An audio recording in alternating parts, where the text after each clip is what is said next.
रितेश पांडे एक भारतीय playback singer और अभिनेता हैं, जिन्हें भोजपुरी गीत "पियवा से पहिले हमार रहलू" और "हेलो कौन" के लिए जाना जाता है।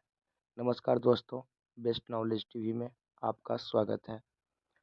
रितेश पांडे का जन्म बिहार के रोहतास जिले के सासाराम गांव के एक मध्यम वर्गीय परिवार में हुआ था। परिवार की आर्थिक तंगी के कारण उनके पिता बिहार से उत्तर प्रदेश की काशी, वाराणसी चले गए, जहां उन्होंने एक टीचर के रूप में स्कूल ज्वाइन कर लिया और साथ ही साथ बच्चों को ट्यूशन भी पढ़ाने लगे। धीरे धीरे सब कुछ ठीक होने के बाद उनके पिता पूरे परिवार के साथ वाराणसी में ही शिफ्ट हो गए। रितेश ने इंटर साइंस तक की पढ़ाई वाराणसी में एक लोकल स्कूल में से की। इंटर में 72% मार्क्स आने के बाद उनके घर वाले चाहते थे कि रितेश राजस्थान के कोटा जाकर पीएमटी की तैयारी करे, लेकिन उनका मन ही नहीं था कि वो पीएमटी की तैयारी करे, क्योंकि उन्हें बचपन से ही संगीत में काफ़ी लगाव था, जिसके चलते उनके परिवार वाले और रिश्तेदार ने उनका विरोध किया।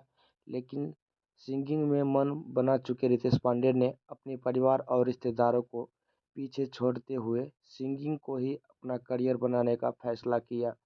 रितेश गांव और शहरों में होने वाले छोटे मोटे कार्यक्रमों में अपनी किस्मत आजमाने लगे और जो पैसा मिलता था उसे रखते हुए एक और दिन वाराणसी की एक स्टूडियो में अपना एक गाना रिकॉर्ड करवाया। लेकिन उनका गाना चल नहीं पाई, जिसके चलते उन्होंने काफ़ी परेशानियों का सामना करना पड़ा।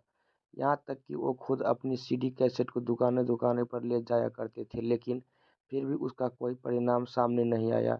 रितेश ने लगभग 2 सालों तक उस स्टूडियो में काम करने के बाद फिर से अपना एक एल्बम रिकॉर्ड किया, लेकिन उनका यह एल्बम कुछ खास नहीं कर पाया। फिर भी उन्होंने हार नहीं मानी और एक के बाद एक एल्बम रिकॉर्ड करते रहे। रितेश ने काफ़ी समय तक संघर्ष करने के बाद वर्ष 2014 में बसंत बहार कंपनी में अपना एक भोजपुरी गीत "कड़वा तेल" रिकॉर्ड करवाया और खुद उस गाने को पेन ड्राइव में डालकर बाइक से यूपी और बिहार के अलग अलग शहरों की दुकानों पर उस गाने को शेयर किया, जो लोगों के बीच काफ़ी लोकप्रिय हुआ। वर्ष 2017 में रिलीज हुआ उनका भोजपुरी गीत "पियवा से पहिले हमार रहलू" इंटरनेट पर काफ़ी लोकप्रिय हुआ, जिसके अब तक 232 मिलियन से भी ज़्यादा बार देखा जा चुका है।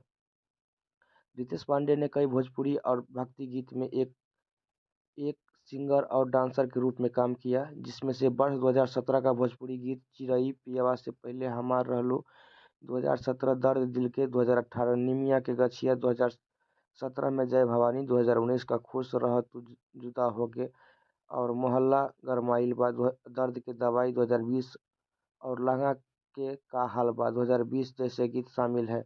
वर्ष 2019 का भोजपुरी गीत "गोरी तोरी चुनरी बा लाल लाल रे" गाने को गाने के बाद रितेश पांडे सुर्खियों में आ गए थे। भोजपुरी फिल्म जगत में रितेश पांडे का नाम मशहूर सिंगर की लिस्ट में शामिल है। रितेश के वीडियो गीत आए दिन सोशल मीडिया पर वायरल होते रहते हैं। वर्ष 2020 में सारेगामा हम भोजपुरी यूट्यूब चैनल पर रिलीज हुआ रितेश पांडे का भोजपुरी वीडियो गीत "काशी हिले पटना हिले" ने इंटरनेट पर धमाल मचा दिया।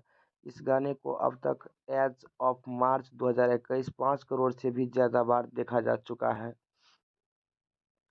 रितेश पांडे ने भोजपुरी फिल्म के करियर की शुरुआत वर्ष 2016 से की। भोजपुरी फिल्म "ए बलमा बिहार वाला 2" से की थी। इसके बाद उन्होंने वर्ष 2017 की भोजपुरी फिल्म "तोरे में बसेला प्राण" में लीड रोल के रूप में काम किया। भोजपुरी गायक और अभिनेता रितेश पांडे सोशल मीडिया पर काफ़ी एक्टिव रहते हैं और अपने सोशल मीडिया अकाउंट पर तरह तरह की वीडियो और तस्वीरें अपलोड करते रहते हैं। रितेश पांडे माता विंध्यवासिनी के बहुत बड़े प्रशंसक हैं। जब भी उन्हें समय मिलता है तो वो माँ विंध्यवासिनी का दर्शन करने जरूर जाते हैं। तो कैसा लगा ये वीडियो? अगर अच्छा लगे होंगे और आप लोग रितेश पांडे का फैन है तो आगे से आगे जरूर वीडियो को शेयर कीजिएगा। नमस्कार, धन्यवाद।